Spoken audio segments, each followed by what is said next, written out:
Getting hired in a pandemic, 33,000 people found jobs and training places through government initiatives since the onset of COVID-19. We are conducting a poll. Which country would you like Singapore to form an air travel bubble with? A clear favourite has emerged. Up for debate, Joe Biden and Donald Trump disagree whether there should be a second showdown next week. Good evening, you're watching The Big Story, coming to you live from the Straits Times newsroom. I'm Dylan Ng. I'm Haryanto Diman. You can subscribe to the Straits Times channel so you never miss a single episode. Now, new figures today from the Manpower Ministry: 33,000 locals have found jobs and training places through the SG United Jobs and Skills Package, created to support Singaporeans affected by the economic fallout of COVID-19. The 5 sectors with the most number of people placed into opportunities so far are information and communications, food services, professional services, healthcare and finance and insurance. Multimedia journalist Kimberly Zhao has more. 33,100 local job seekers have found jobs and training spots created by the SG United Jobs and Skills Package. This is about a third of 117,500 new jobs, training and attachment opportunities available by the end of August. Job matching takes time. Yeah. It's not just the job requirements, it's That's right. also whether the expectations of the job seekers and the employers find a good match. Ms. Josephine Teo was at Samwo Construction Private Limited alongside Minister for Trade and Industry Chan Chun Sing as well as Deputy Prime Minister Heng Swee Keat.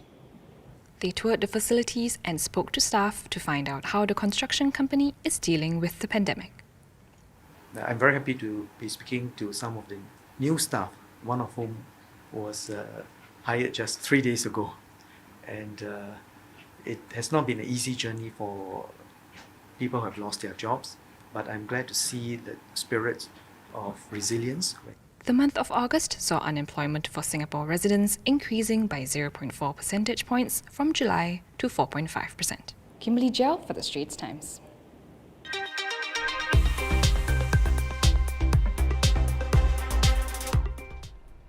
An update on the COVID-19 situation here. There were no new cases in the community among the 10 confirmed today. The last time there were no local cases was on September 27th. Of the 10 new cases, 4 were from worker dormitories and 6 were imported. The 6 had been placed on stay-home notices upon their arrival in Singapore. Now, more details will be released tonight. Meanwhile, COVID-19 patients in Singapore will be involved in an international trial to test an antibody treatment for the disease. The National Centre for Infectious Diseases said that it is ready to enroll the first patients for the monoclonal antibody treatment trial, but did not provide more details. A monoclonal antibody is a purified, highly active antibody that targets the spike protein of the coronavirus. Patients on the trial will receive either the antibody or placebo, along with the antiviral drug remdesivir. With Singapore looking to form air travel bubbles, we want to know which country would you want Singapore to form an air travel bubble with? And now that's the question we're asking today, and the results so far: Korea is in the lead by quite a long way, followed by Japan, Thailand, New Zealand, Malaysia and China. Now, if you're wondering why these 6 countries specifically, Singapore already has some form of travel arrangements with or is in the process of discussing such arrangements with them. Now, you can take part in the poll by clicking on the link below. Now, while travel plans are up in the air for many of us, plans are underway in Singapore for Phase 3. Now, Dylan, what are you looking forward to the most when Phase 3 happens? Ooh, that's a good question. Now, I think for me personally, it would be the resumption of sports-related activities. I think I really miss, the opportunity to play football, like 11-a-side games. With a bigger group, is it? Yeah, for sure. Yeah, for sure. Right. Now, for that to happen, of course, the 5-person limit has to be removed, right? Health Minister Gan Kim Yong alluded to the removal of the limit in time, if everyone continues to cooperate and keep their guard up. This is part of the Phase 3 roadmap to be unveiled in the coming weeks. The roadmap will include the expected timeline for moving to Phase 3, changes to current regulations on the size of group gatherings and participation at mass events. Deputy Prime Minister Heng Swee Keat said Singapore is adopting a four-pronged strategy to further reopen safely in the coming months. The four areas are securing early access to effective vaccines, enhancing testing capabilities, conducting swift contact tracing and isolation of infected individuals, and adhering to safe management measures. We're now joined by Associate Professor Hsu Li Yang to discuss what Phase 3 might look like. He is the Infectious Diseases Program Leader at the National University of Singapore's Swee Hock School of Public Health. So, Prof. Hsu, looks like it won't happen anytime soon, but what can we expect in Phase 3? Hello and good afternoon. Well, only the government will know exactly at this stage, but I tend to see the different phases as signposts along a continuum of restrictions. And where these signposts are, we only know when they are revealed to us. So in Phase 3, what we can probably expect are permission for larger group gatherings, maybe opening up of air travel via the air travel bubbles that was in the Straits Times and other news, perhaps dining with and meeting family and friends in groups of greater than 5. But there are certain measures that we expect to remain, like wearing of masks in the public and the electronic contact tracing measures such as trace together and safe entry. Now, Professor, you know the limit on public group gatherings has been gradually relaxed. For example, at the workplace, weddings and religious activities. But private group gatherings, like you rightly mentioned, are still strictly kept at 5. With the authorities emphasizing the need for public cooperation so that the limit can be removed in time. Why are we being, extra careful in this regard? Well, I expect these limits to also ease over time, particularly when Phase 3 starts. But I believe the key is actually to avoid a situation where exponential or super spreader transmission of the virus can occur, such as if an unsuspecting infected individual meets multiple groups of more than 5 persons within the same day, then that will create a situation where it becomes much harder for contact tracing and for isolating all the contacts. Prof, so, you rightly mentioned as well that yesterday in Parliament there were a slew of measures announced. One of them, of course, Minister Ong Ye Kung announced that new requirements for travellers are being planned so that they won't have to go through the 2-week stay-home notice, which is a travel deterrent. This is a two-part question. So first, what are the considerations to think about for this removal to happen? And what are the challenges you foresee when implementing the alternatives to the SHN? Thank you. So I think for the first part, in my mind, there are two key considerations. The first and most important is that we must be confident that the countries where these travelers have come from or passed through have COVID-19 under control. So places like China, New Zealand, or Taiwan, for example. I think we are also likely to require that the travelers be tested for COVID-19 before departure and after arrival in Singapore. So you can imagine that for challengers, I think the key is to have sufficient laboratory capacity and an efficient flow of testing for passengers passing through Changi Airport or other ports of entry, which I think will be increasingly important as the number of visitors ramp up. Well, thank you, Prof, for coming on the show. We were speaking to Associate Professor Hsu Li Yang, Infectious Diseases Program Leader at NUS's Swee Hock School of Public Health. In other local news, on the second day of Prime Minister Lee Hsien Loong's libel suit against blogger Leong Soo-hyun, an expert witness said a Facebook post sharing an article with shocking allegations about PM Lee would have spread more quickly than articles correcting the fake news. Dr. Phan Tuan Quang from the Hong Kong University Business School had estimated that Mr. Leong's post would have appeared on the Facebook news feeds of about 11,700 users. But Mr. Leong's lawyer, Mr. Lim Tian, said the report was simply guesswork, pointing out that the academic did not have actual data about a Facebook post to work with. Disagreeing, Dr. Phan said he had worked with Facebook's data science teams quite extensively and published 4 papers on their data set. Meanwhile, Mr. Lim also told the judge that Mr. Leong would not be taking the stand to be cross-examined, saying it was not necessary to do so as the case was so frivolous and vexatious. To which PM Lee's lawyer, Mr. Davinder Singh, said, quote, "is deeply disappointing and is something that comes as no surprise." The hearing has been adjourned until November. Novena Global Healthcare Group co-founders and directors Terence Low and Nelson Low have agreed to legally separate all their business interests.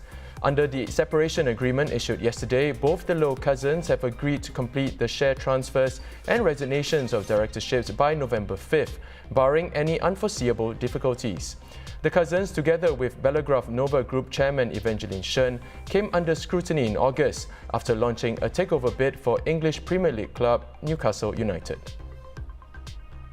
More co-curricular activities will be allowed to resume after the year-end examinations for primary and secondary schools, as well as JCs, are over. The Education Ministry said today that up to 50 people, an increase from 20 currently, will be allowed to take part in the CCAs except for higher risk activities. The National School Games and Singapore Youth Festival Arts presentation will also resume from 2021. And students will be able to participate in outward-bound Singapore learning activities from next year. According to the Building and Construction Authority's preliminary findings, the collapse of a ventilation duct in a next mall cinema that left 2 moviegoers injured was most likely due to a waterlogged insulation material whose weight had overloaded the duct's supporting brackets. BCA had found that a significant amount of water had accumulated in the layer of acoustic material surrounding the air conditioning and mechanical ventilation duct. Investigations are ongoing and are expected to be completed by end October.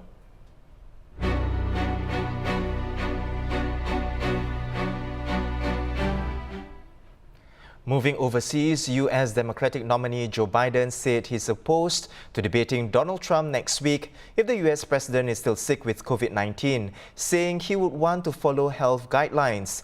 The two men are scheduled to square off for the second time next Thursday. I'm looking forward to being able to debate him, but I just hope all the protocols are followed, what's necessary at the time. I think if he still has COVID, we shouldn't have a debate. Meanwhile, President Trump has made clear what he wants, tweeting, "I am looking forward to the debate on the evening of Thursday, October 15th in Miami. It will be great." Across the causeway, Malaysia Prime Minister Muhyiddin Yassin has tested negative for the coronavirus. This after a minister who attended a high-level meeting chaired by the Premier last Saturday contracted the virus. The Prime Minister's office said Mr. Muhyiddin is currently in good health and will continue self-quarantining until the end of the 14-day period. 39 countries, including the United States and Japan, joined a call today urging China to respect the human rights of minority Uyghurs. The declaration called on China to allow, quote, "immediate, meaningful and unfettered access to Xinjiang for independent observers, including the UN High Commissioner for Human Rights." The signatories also expressed concern about the situation in Hong Kong. Addressing Germany, the US and Britain, Chinese Ambassador Chang Jun criticized what he called their hypocritical attitude and demanded that the three countries put away their arrogance and prejudice and pull back from the brink.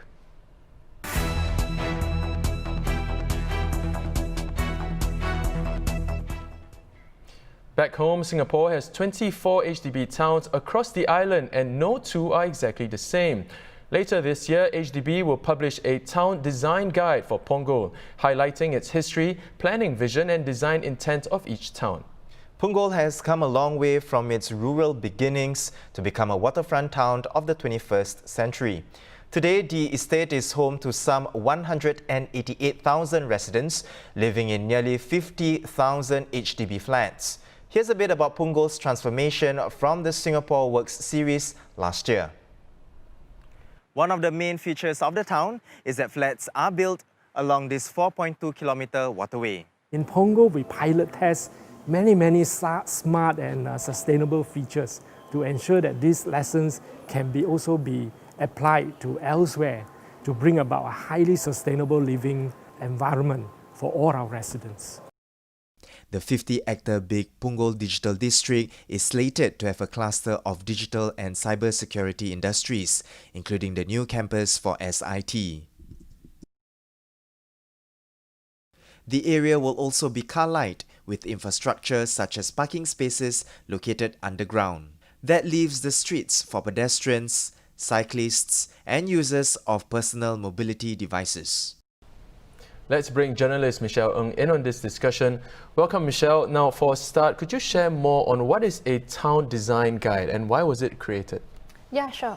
So the lease on a HDB flat, as we all know, is 99 years, but the town that it is in will probably outlast this 99 years.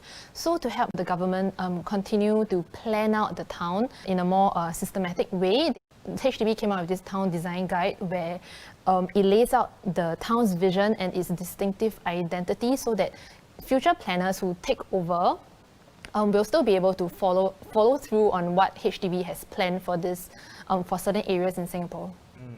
Michelle, HDB town planning and design have evolved significantly in the past 6 decades. Now, what we know of towns and neighborhoods back then versus now are different. So using Punggol as an example, how has HDB town planning evolved over the years? So HDB has been around for 6 decades, that's 60 years. In the beginning, it was really simple utilitarian flats. So meaning it's just functional, a roof over your head to house as many people as possible. But now, I guess the different generation, they want something a bit more. They want something different. They want their HDB estate to be different from the one that's next to them. So, for example, within Punggol, they have split Punggol up into various districts. So there are 11 districts in Punggol, and each district has its own personality, its own identity. So there's Punggol Waterway West, and there's Punggol North Shore. So each of them have a very distinct look and a very distinct feel. Hey Michelle, just to end off the discussion, at least 3 town design guides, will be out by the end of this year. Punggol is one of them, Pasir Ris as well as Tengah. What can we expect, in terms of design trends for future HDB estates? The next upcoming one we know is Tengah, which is the new forest town in the west. So before Tengah was set up, Punggol was the newest, youngest estate, but Punggol has been 10 years in the making now. And so when HDB moves on to Tengah will be it'll be a very smart and a very sustainable estate. So for example, what the HDB is doing they are putting in smart power sockets and smart DB, which is distribution boards. So for example, any appliance that's connected to a power source, things like the lights, the fans, you will be able to control them from a mobile app. If you choose to have smart appliances. So, just imagine lying in bed in the morning and, being able to use your phone to control and get your coffee machine to make you a coffee even before you step into the kitchen. Yeah, so that's sort of the future, the future HDB living. Exciting stuff indeed. Yeah, very handy. Yeah, and something to look forward to definitely. Yeah. Exactly. Well, thank you so much, Michelle, for coming on to the show. Now we are speaking to journalist Michelle Ng. Now, to read Michelle's story and other top news of the day, visit straitstimes.com and subscribe to our YouTube channel by hitting the red button below. Once again, I'm Haryanto Diman with Dylan Ang. Join us tomorrow for more stories on A Big Story.